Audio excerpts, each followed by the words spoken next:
Hey guys, if you're shopping for knives and gear, make sure you check out the description of the video you're watching right now for links to some great online retailers. There's also individual links for knives that I personally recommend.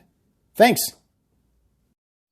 What's going on, YouTube? Metal Complex here, and today I've got a little bit of really just an overview of a knife that has been thoroughly reviewed on this channel. This is a variant of the Hinderer XM18, the DLT trading exclusive tri-way for the first time, no choil slicer.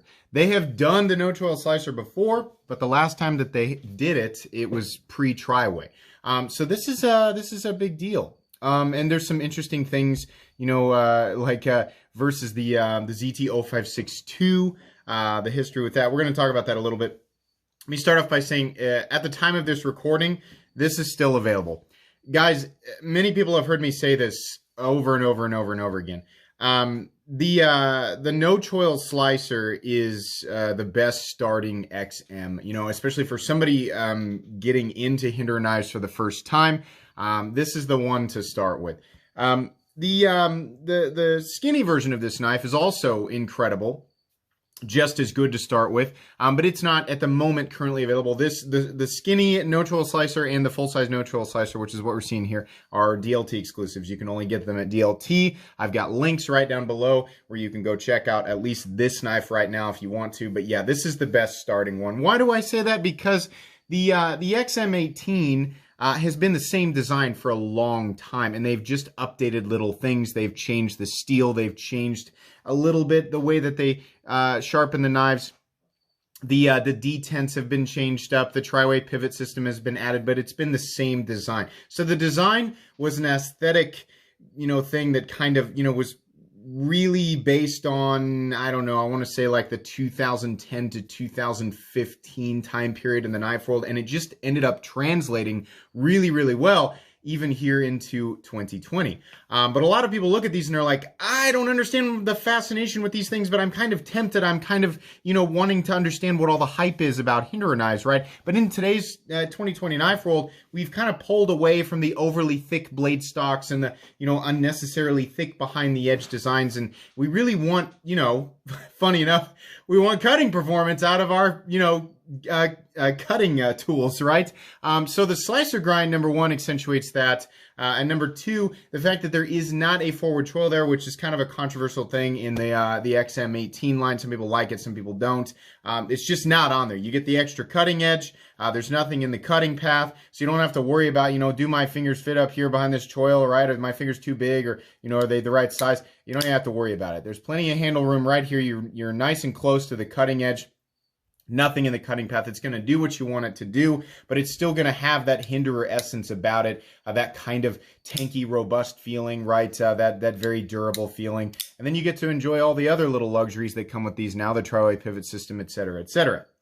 So, this knife was sent to me by @sharp_marbles on Instagram. Please give him a follow. It's because of people like him that I'm able to bring you guys daily knife content. It's also because of my generous patrons. Thank you so much for supporting me right now. If you'd like to get your hands on some of these cool stickers and some other benefits, there is, of course, a link down in the description. Your support would mean the world to me. And please follow me on Instagram @metal_complex.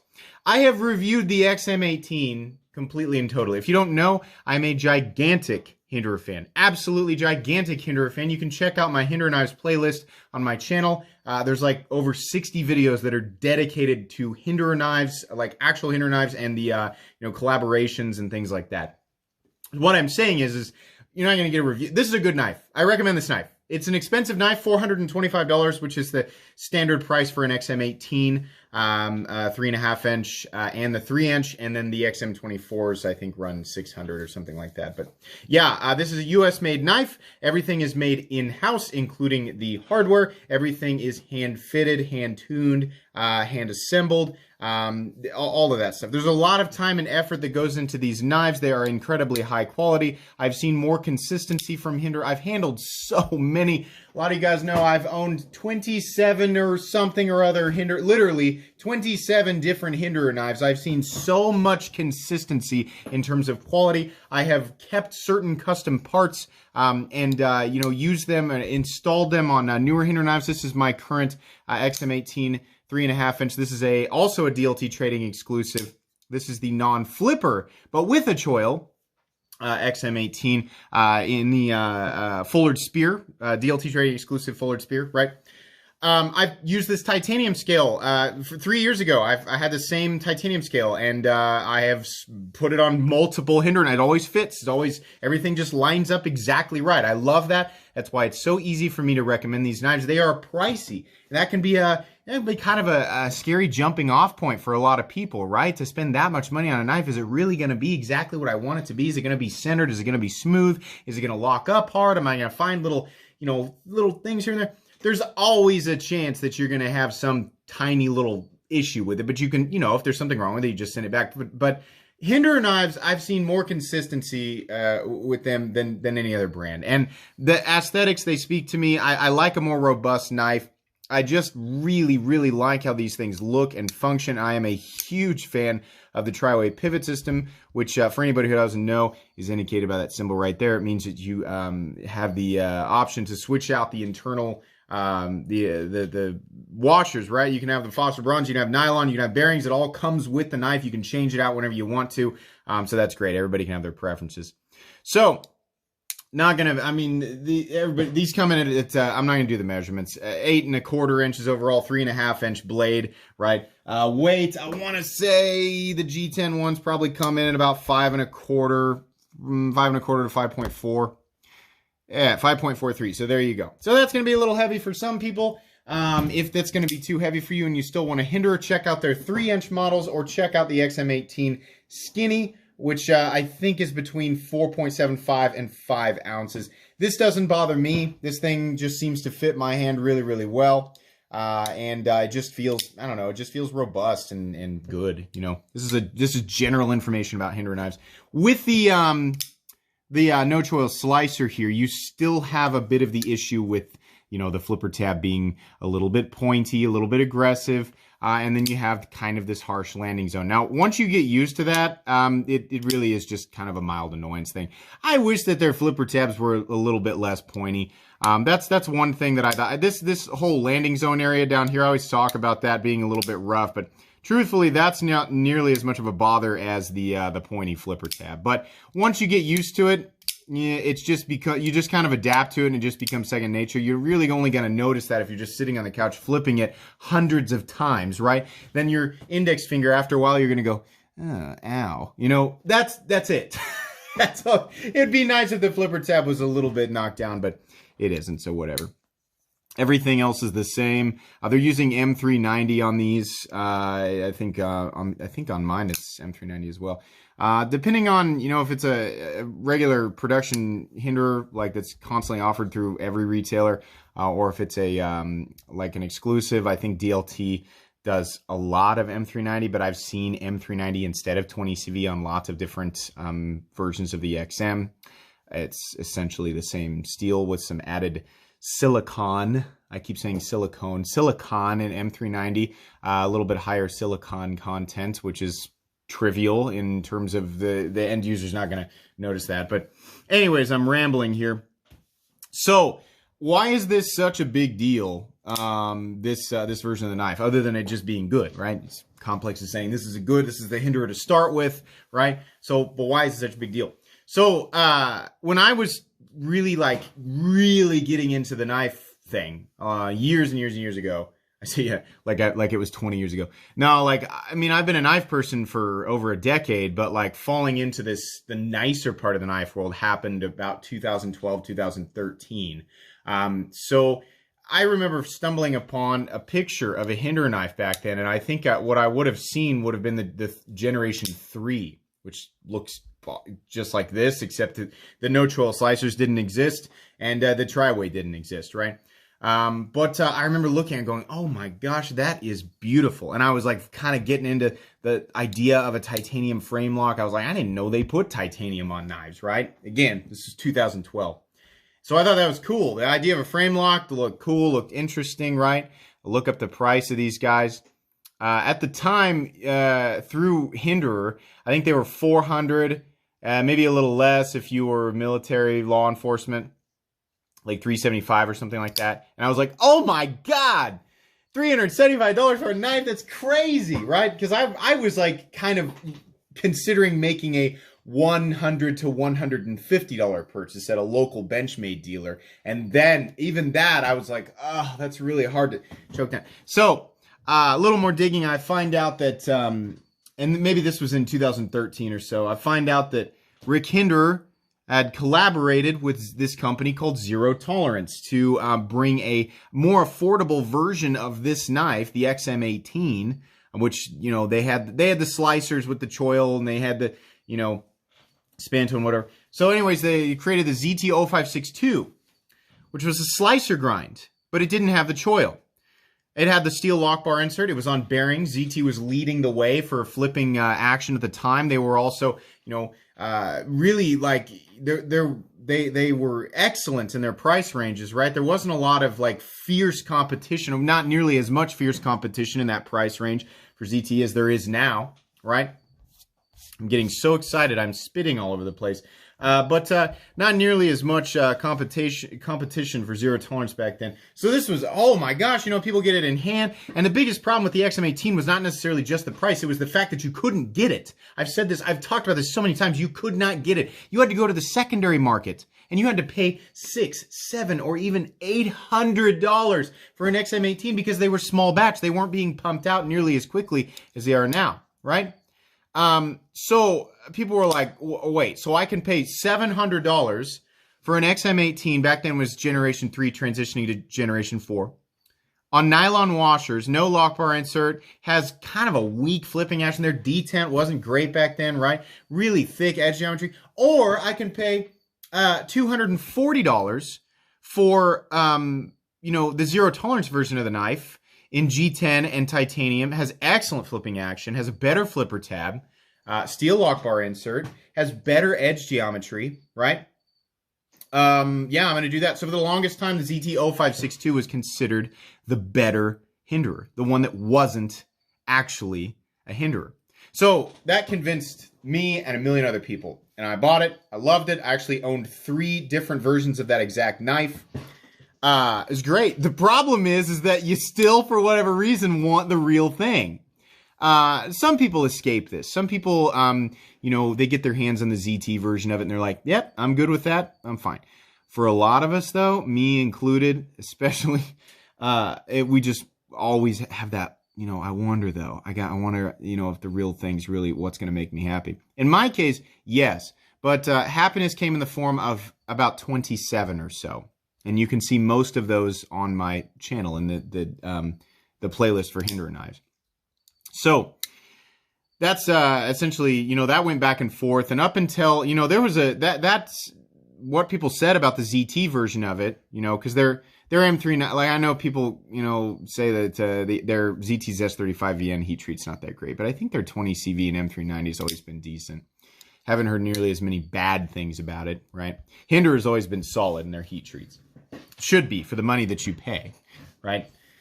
So up until recently, the whole, you know, the ZT-0562 is the better Hinderer thing has held firm, right? The Hinderer, of course, has the extra polishings, and there's more work that goes into it. You know, they have the modularity thing, right? It's a little bit more modular parts available for the XM18, a lot more actually, especially now. But that was largely true up until the point when Rick Hinderer created the tri-way pivot system and he fixed his detents. And now, I mean, I'm going to do a video where I directly compare this with the 0562. I've done it before, but the reason I want to do it now is because this is literally the exact same thing. G10, titanium, steel lock bar insert, bearings, excellent flipping action, and it's the exact grind of the 0562, the slicer with the no choil, right?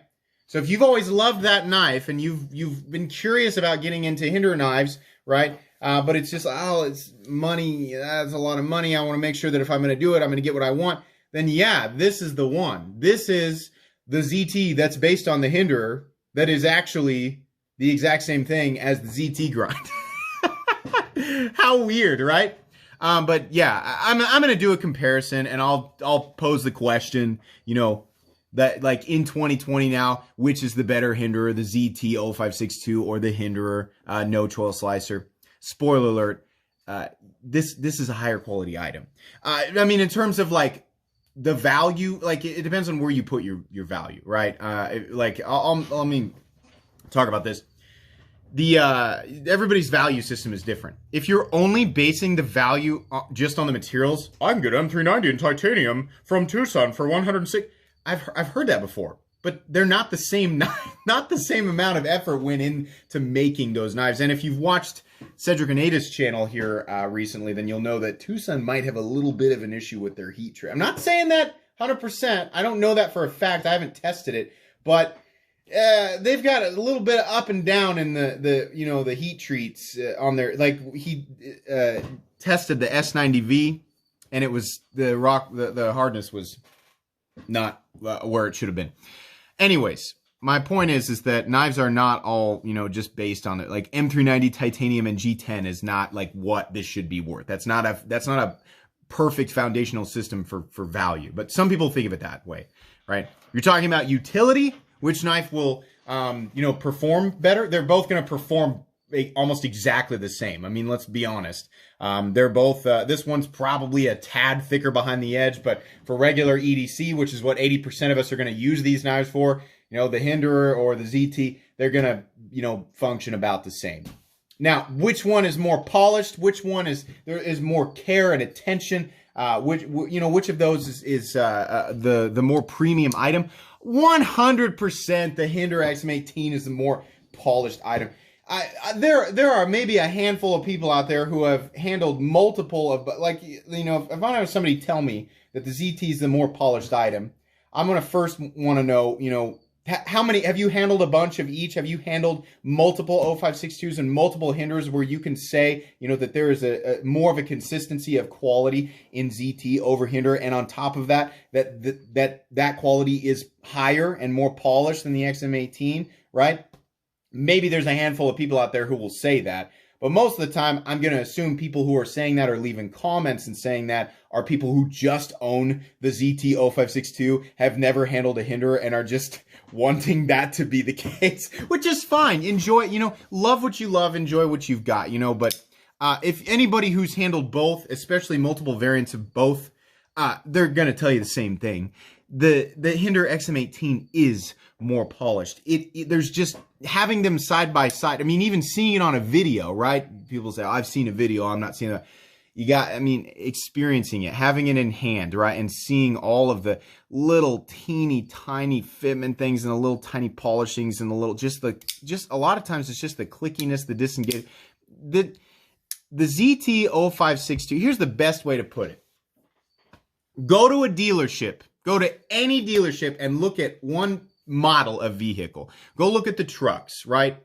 You're at a Chevy dealership, right? What are they? They got LT, they got LTZ, High Country, whatever, right? They got the bottom trims and they got the upper trims. They got the work trucks and they got the luxury trucks, right? You're looking at the same truck, right?